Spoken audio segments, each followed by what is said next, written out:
سورہ بقرہ آیات نمبر 230 تا 233 میں تیسری طلاق کے بعد کے احکامات۔ تیسری طلاق کے بعد بچے کو دودھ پلانے کے احکام۔ اعوذ باللہ من الشیطان الرجیم فَإِن طَلَّقَهَا فَلَا تَحِلُّ لَهُ مِن بَعْدُ حَتَّى تَنكِحَ زَوْجًا غَيْرَهُ۔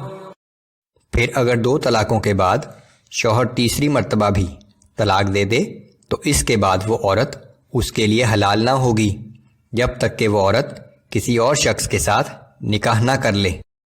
فَإِن طَلَّقَهَا فَلَا جُنَاحَ عَلَيْهِمَا أَن يَتَرَاجَعَا إِن ظَنَّا أَن يُقِيمَا حُدُودَ اللَّهِ۔ پھر اگر وہ دوسرا شوہر بھی طلاق دے دے تو اب ان دونوں پر کوئی گناہ نہیں اگر وہ دوبارہ نکاح کے بعد رجوع کر لیں، بشرطے کہ دونوں یہ خیال کریں کہ اب وہ اللہ کی مقرر کردہ حدود کو قائم رکھ سکیں گے۔ وَتِلْكَ حُدُودُ اللَّهِ يُبَيِّنُهَا لِقَوْمٍ يَعْلَمُونَ۔ یہ اللہ کی مقرر کردہ حدود کے احکام ہیں جنہیں وہ دانش مند لوگوں کے لیے صاف صاف بیان فرماتا ہے۔ وَإِذَا طَلَّقْتُمُ النِّسَاءَ فَبَلَغْنَ أَجَلَهُنَّ فَأَمْسِكُوهُنَّ بِمَعْرُوفٍ أَوْ سَرِّحُوهُنَّ بِمَعْرُوفٍ وَلَا تُمْسِكُوهُنَّ ضِرَارًا لِتَعْتَدُوا وَمَنْ يَفْعَلْ ذَلِكَ فَقَدْ ظَلَمَ نَفْسَهُ۔ اور جب تم عورتوں کو طلاق رجعی دے چکو اور وہ اپنی عدت پوری ہونے کے قریب آ جائیں تو انہیں یا تو حسن سلوک سے اپنے نکاح میں رہنے دو یا انہیں اچھے طریقے سے چھوڑ دو، اور انہیں محض ستانے کے لیے نہ روکے رکھو کہ ان پر ظلم اور زیادتی کرتے رہو، اور جو کوئی ایسا کرے گا در حقیقت وہ اپنی ہی جان پر ظلم کرے گا۔ وَلَا تَتَّخِذُوا آيَاتِ اللَّهِ هُزُوًا وَاذْكُرُوا نِعْمَةَ اللَّهِ عَلَيْكُمْ وَمَا أَنزَلَ عَلَيْكُمْ مِنَ الْكِتَابِ وَالْحِكْمَةِ يَعِظُكُمْ بِهِ۔ اور اللہ کے احکام کو مذاق نہ بنا لو، اور اللہ کی اس نعمت کو یاد کرو جو تم پر کی گئی ہے، اور اس کتاب کو اور حکمت و دانش کی باتوں کو جو تم پر نازل کی ہیں جن سے وہ تمہیں نصیحت فرماتا ہے۔ وَاتَّقُوا اللَّهَ وَاعْلَمُوا أَنَّ اللَّهَ بِكُلِّ شَيْءٍ عَلِيمٌ۔ اور اللہ سے ڈرتے رہو اور جان لو کہ بے شک اللہ سب کچھ جانتا ہے۔ وَإِذَا طَلَّقْتُمُ النِّسَاءَ فَبَلَغْنَ أَجَلَهُنَّ فَلَا تَعْضُلُوهُنَّ أَن يَنكِحْنَ أَزْوَاجَهُنَّ إِذَا تَرَاضَوْا بَيْنَهُم بِالْمَعْرُوفِ۔ اور جب تم عورتوں کو طلاق دے دو اور وہ اپنی عدت پوری کر چکیں تو تم ان کو نہ روکو اگر وہ اپنے پرانے شوہر یا کسی اور شخص سے نکاح کرنا چاہیں جب کہ وہ دونوں شرعی دستور کے مطابق باہم رضامند ہو جائیں۔ ذَلِكَ يُوعَظُ بِهِ مَن كَانَ مِنكُمْ يُؤْمِنُ بِاللَّهِ وَالْيَوْمِ الْآخِرِ۔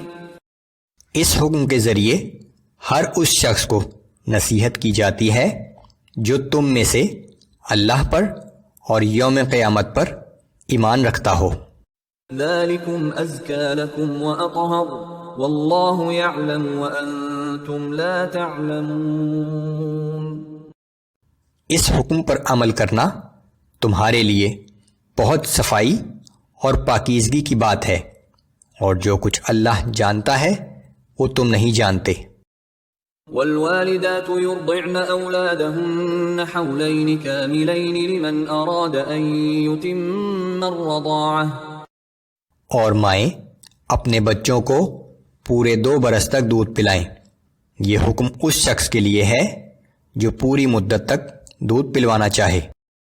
وَعَلَى الْمَوْلُودِ لَهُ رِزْقُهُنَّ وَكِسْوَتُهُنَّ بِالْمَعْرُوفِ۔ اور دودھ پلانے والی ماؤں کا کھانا اور کپڑا دستور کے مطابق بچے کے باپ کے ذمہ ہوگا۔ لا تكلف نفس إلا وسعها لا تضار والدة بولدها ولا مولود له بولده وعلى الوارث مثل ذلك۔ مگر کسی شخص کو اس کی حیثیت سے بڑھ کر تکلیف نہ دی جائے، اور نہ تو ماں کو اس کے بچے کی وجہ سے تنگ کیا جائے، اور نہ باپ کو اس کے بچے کی وجہ سے تنگ کیا جائے، اور اگر باپ نہ ہو تو وارثوں پر بھی یہی حکم عائد ہوگا۔ فَإِنْ أَرَادَا فِصَالًا عَنْ تَرَاضٍ مِّنْهُمَا وَتَشَاوُرٍ فَلَا جُنَاحَ عَلَيْهِمَا۔ پھر اگر دونوں ماں باپ آپس کی رضامندی اور مشورے سے 2 برس سے پہلے ہی دودھ چھڑانا چاہیں تو ان پر کوئی گناہ نہیں۔ وَإِنْ أَرَدْتُمْ أَن تَسْتَرْضِعُوا أَوْلَادَكُمْ فَلَا جُنَاحَ عَلَيْكُمْ إِذَا سَلَّمْتُم مَّا آتَيْتُم بِالْمَعْرُوفِ وَاتَّقُوا اللَّهَ وَاعْلَمُوا أَنَّ اللَّهَ بِمَا تَعْمَلُونَ بَصِيرٌ۔ اور پھر اگر تم اپنی اولاد کو کسی اور دایا سے دودھ پلوانا چاہتے ہو تب بھی تم پر کوئی گناہ نہیں، جب کہ تم دستور کے مطابق ان کا حق ادا کر دو، اور اللہ سے ڈرتے رہو، اور یہ جان لو کہ بے شک جو کچھ تم کرتے ہو اللہ اسے خوب دیکھنے والا ہے۔ سورہ بقرہ آیات نمبر 234 تا 237 میں شوہر کی وفات کی صورتحال اور طلاق کے بعد مہر کی ادائیگی کے احکامات بیان کیے گئے ہیں۔ اعوذ باللہ من الشیطان الرجیم والذین یتوفون منکم ویذرون ازواجا یتربصن بانفسہن 4 اشہر وعشرا۔ اور تم میں سے جو لوگ وفات پا جائیں اور ان کی بیویاں زندہ ہوں تو وہ بیویاں اپنے آپ کو 4 ماہ 10 دن تک روکے رکھیں۔ فَإِذَا بَلَغْنَ أَجَلَهُنَّ فَلَا جُنَاحَ عَلَيْكُمْ فِي مَا فَعَلْنَ فِي أَنفُسِهِنَّ بِالْمَعْرُوفِ وَاللَّهُ بِمَا تَعْمَلُونَ خَبِيرٌ۔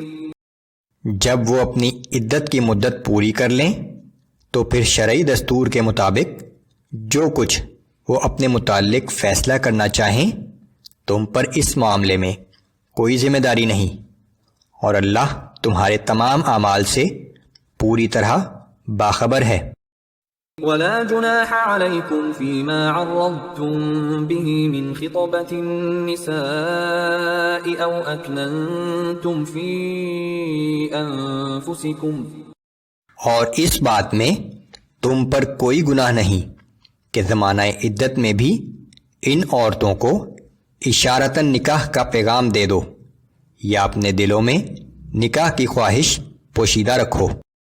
علم اللہ انکم ستذکرونہن ولکن لا تواعدوہن سرا الا ان تقولوا قولا معروفا۔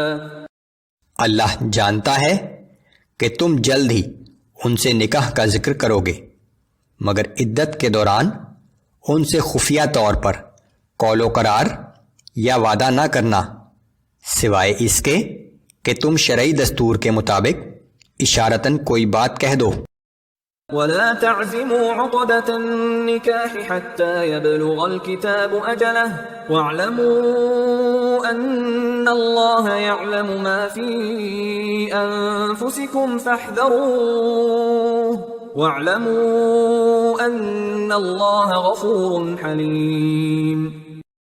اور جب تک مقررہ عدت اپنی میعاد کو نہ پہنچ جائے اس وقت تک عقد نکاح کا پختہ ارادہ نہ کرو، اور جان لو کہ جو کچھ تمہارے دلوں میں ہے اللہ اسے خوب جانتا ہے، سو اس سے ڈرتے رہو اور یقین مانو کہ اللہ بڑا بخشنے والا اور بڑا تحمل والا ہے۔ لا جناح عليكم إن طلقتم النساء ما لم تمسوهن أو تفرضوا لهن فريضة۔ تم پر اس بات میں کوئی گناہ نہیں کہ تم عورتوں کو ان کے پاس جانے یا ان کا حق مہر مقرر کرنے سے پہلے طلاق دے دو۔ وَمَتِّعُوهُنَّ عَلَى الْمُوسِعِ قَدَرُهُ وَعَلَى الْمُقْتِرِ قَدَرُهُ مَتَاعًا بِالْمَعْرُوفِ حَقًّا عَلَى الْمُحْسِنِينَ۔ البتہ ایسی صورت میں انہیں دستور کے مطابق کچھ خرچ ضرور دے دو۔ یہ سلوک صاحب وسعت پر اس کی حیثیت کے مطابق لازم ہے اور تنگ دست پر اس کی حیثیت کے مطابق۔ بہرحال یہ خرچ مناسب طریق پر دیا جائے، نیک لوگوں پر ایسا سلوک کرنا واجب ہے۔ وَإِن طَلَّقْتُمُوهُنَّ مِن قَبْلِ أَن تَمَسُّوهُنَّ وَقَدْ فَرَضْتُمْ لَهُنَّ فَرِيضَةً فَنِصْفُ مَا فَرَضْتُمْ إِلَّا أَن يَعْفُونَ أَوْ يَعْفُوَ الَّذِي بِيَدِهِ عُقْدَةُ النِّكَاحِ۔ جن عورتوں کے لیے تم مہر مقرر کر چکے تھے، اگر ان کو ملاقات سے پہلے طلاق دے دی تو اس مہر کا جو تم نے مقرر کیا تھا نصف دینا ضروری ہے، سوائے اس کے کہ وہ عورت خود معاف کر دے یا وہ شوہر جس کے ہاتھ میں نکاح کی گرہ ہے اس رعایت سے دستبردار ہو کر اپنا حق معاف کر دے اور اپنی خوشی سے پورا مہر ادا کر دے۔ وَأَن تَعْفُوا أَقْرَبُ لِلتَّقْوَى۔ تمہارا اپنے اپنے حقوق کو معاف کر دینا تقوی کے زیادہ قریب ہے۔ وَلَا تَنسَوُا الْفَضْلَ بَيْنَكُمْ إِنَّ اللَّهَ بِمَا تَعْمَلُونَ بَصِيرٌ۔ اور تم آپس میں ایک دوسرے پر احسان اور بھلائی کرنا نہ بھولا کرو، بے شک اللہ تمہارے اعمال کو دیکھ رہا ہے۔